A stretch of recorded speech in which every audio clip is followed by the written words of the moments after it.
네, 오늘도 사랑하시는 주님의 영광이 충만하시기 바라겠습니다. 오늘 말씀은 고린도후서 3장 12절에서 18절 말씀입니다.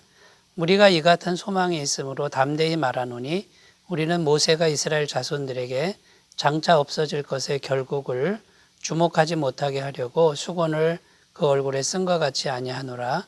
그러나 그들의 마음이 완고하여 오늘까지도 구약을 읽을 때에 그 수건이 벗겨지지 아니하고 있으니 그 수건은 그리스도 안에서 없어질 것이라. 오늘까지 모세의 글을 읽을 때에 수건이 그 마음을 덮었도다. 그러나 언제든지 주께로 돌아가면 그 수건이 벗겨지리라.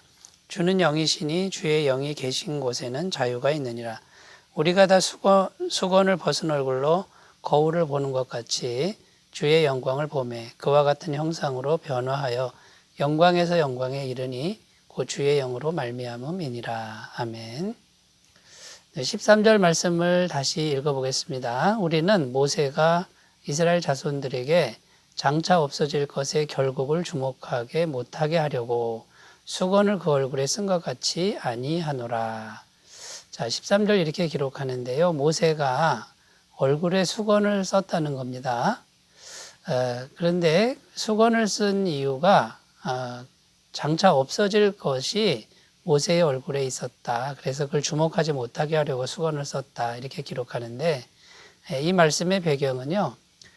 광야 생활에서 이스라엘 백성들이 광야 생활을 할 때 모세가 시내산에 올라가서 십계명과 율법을 받아서 내려오는 이제 그 말씀이 배경이 되는 것이죠. 모세가 시내산에서 40일 동안 하나님과 대면하여 만나고 내려왔습니다. 근데 모세 얼굴에 광채가 났다고 성경은 증언하고 있는 것이죠. 그 모세 얼굴의 광채는 하나님의 영광을 40일 동안 대면했기 때문에 그 하나님의 영광이 모세의 얼굴에 이제 스며들어 있는 이제 그런 영광이었다라는 것입니다. 그런데 사람들이 모세 얼굴을 자꾸 주목하니까 모세가 수건을 썼다라는 겁니다. 첫 번째 그 수건을 쓴 이유는 하나님을 주목해야 되는데 자기 얼굴을 주목하니까 수건을 쓴 것이고요. 두 번째는 자기 얼굴의 영광의 광채는 자기 것이 아니잖아요.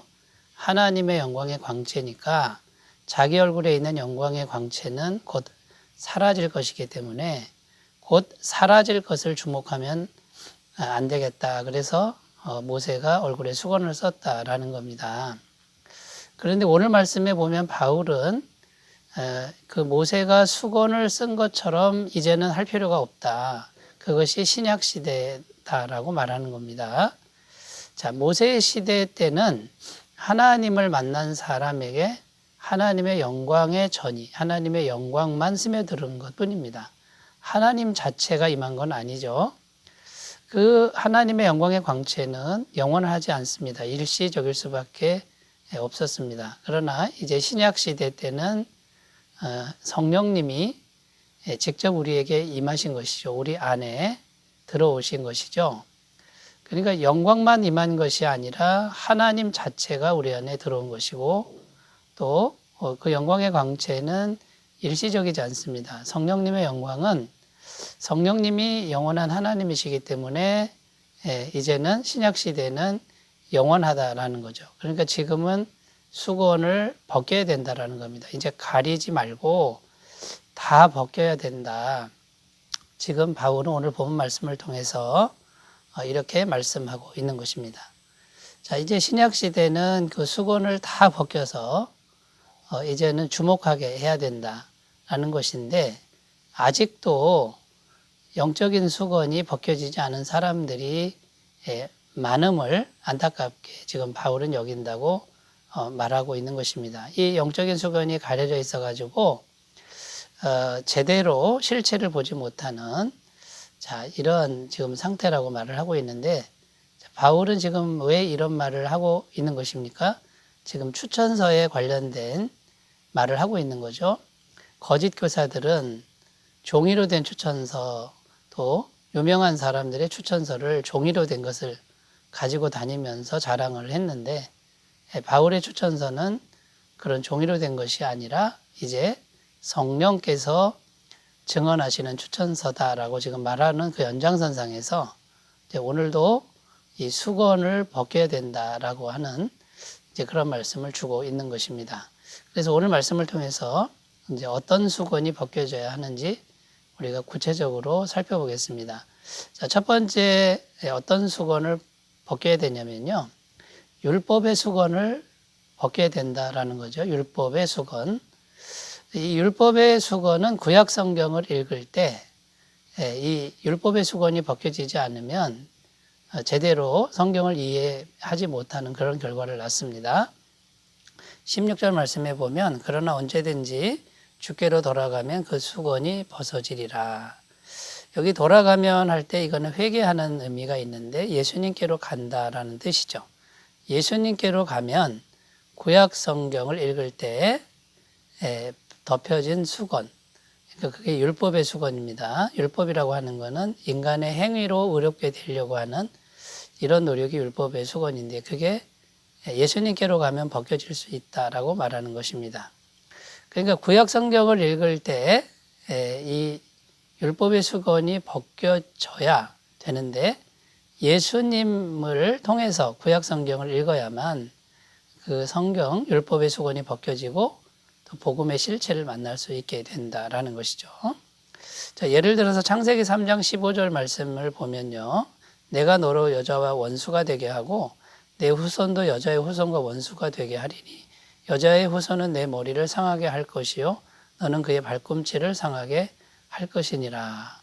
여기 보면 너로 여자와 원수가 되게 하고 여자의 후손과 원수가 되게 하리니.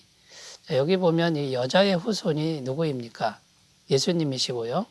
너라고 할 때 너는 마귀를 말하는 거죠. 그러니까 구약 성경이지만 구약 성경을 예수님을 발견해야 됩니다. 예수님을 통해서 이 구약 성경을 읽어야 제대로 구약 성경을 이해할 수 있다라는 것이죠. 그러니까 예수님께로 가서 성경을 읽을 때 이 율법의 수건을 벗길 수 있는 것이고 이것이 벗겨질 때 구약 성경에서도 복음을 제대로 발견할 수 있다라는 것입니다. 자, 구약 시대의 이제 제사 제도를 우리가 생각해 보면요. 양과 염소, 또 소, 비둘기, 짐승을 잡아서 피 흘리는 제사를 드립니다. 여러분, 짐승의 피 흘리는 제사라고 하는 것이요. 구약 성경에 보면 인간이 끊임없이 행해야 되는 것이죠. 율법의 말씀이 됩니다. 그런데 예수님을 통해서 그 구약 성경 제사 제도를 보면은 그 짐승을 잡아서 피 흘리는 제사는 예수님의 십자가에서 피 흘리신 그 대속의 죽음을 의미하는 것이죠. 그러니까 구약 성경 제사 제도를 읽을 때에도 예수님을 통해서 읽으면 그 구약 성경의 말씀이 복음이 되는 겁니다. 율법의 수건이 벗겨지는 것이죠. 또 이사야 53장 4절 5절에도 보면 그는 실로 우리의 질고를 지고 우리의 슬픔을 당하였거늘 우리는 생각하기를 그는 징벌을 받아 하나님께 맞으며 고난을 당한다 하였노라. 그가 찔림은 우리의 허물 때문이요 그가 상함은 우리의 죄악 때문이라. 그가 징계를 받음으로 우리는 평화를 누리고 그가 채찍에 맞음으로 우리는 나음을 입었도다. 이 구약 성경도 예수님, 그가 예수님이죠. 예수님의 십자가 고난을 우리는 알고 있습니다. 그러니까 예수님을 통해서 구약 성경을 읽으면 율법의 수건이 벗겨지고 복음을 만날 수 있다라는 것입니다. 자, 이 수건이 다 벗겨지시는 은혜가 있으시기 바라겠습니다. 자, 두 번째 어떤 수건을 벗겨야 되냐면 정죄함의 수건에서 자유할 수 있다라는 겁니다. 자, 17절 말씀에 보면 주는 영이시니 주의 영이 계신 곳에는 자유가 있느니라. 주의 영은 성령님을 의미하는데 성령님께로 가서 자유를 얻을 수 있다. 이런 뜻인데 그럼 뭐로부터 자유일까요? 정죄함으로부터의 자유라는 것입니다.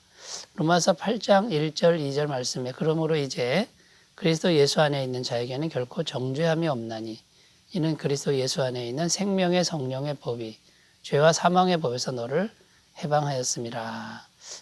여기 보면 성령님 주의 영이 계신 곳에는 정죄함이 없다. 그러니까 정죄함의 수건에서 자유할 수 있다라고 말하고 있는 것입니다. 저는 구원의 확신을 얻은 후에도요, 오랫동안 이 정죄함의 수건을 벗지 못했습니다. 마음으로 계속해서 죄를 생각하고 죄를 짓는 자신을 보면서 굉장히 힘들었고 불안했습니다. 하나님이 나를 버리실 것 같다는 그 막연한 불안감이 나를 지배했는데요.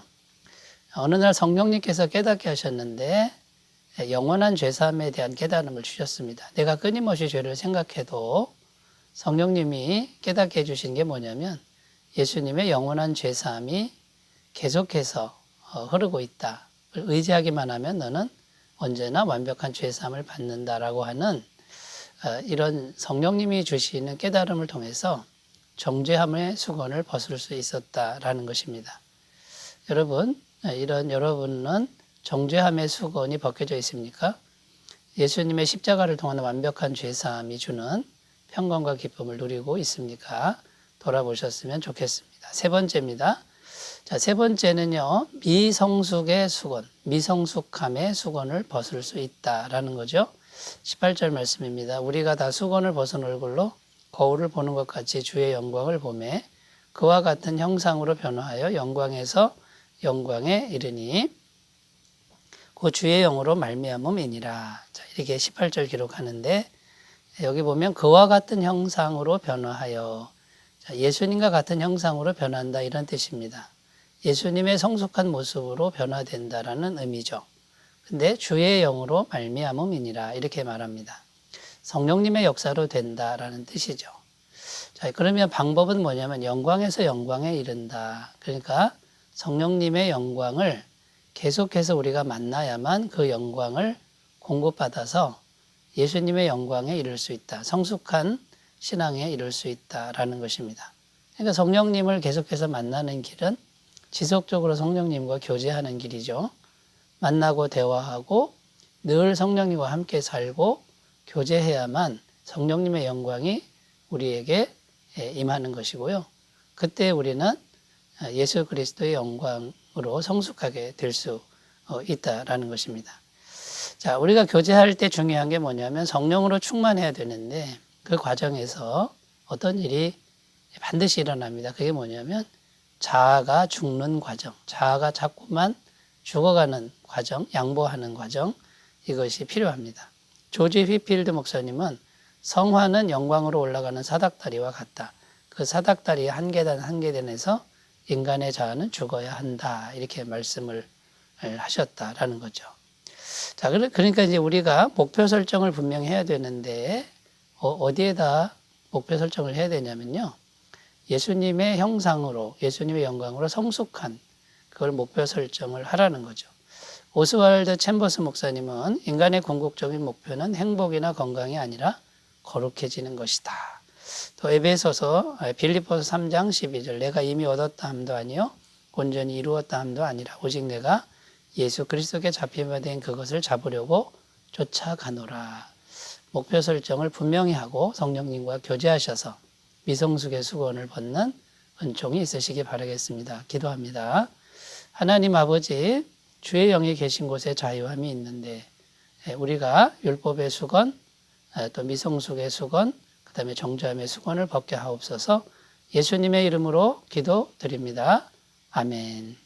주의 영광 충만하시기 바라겠습니다. 감사합니다.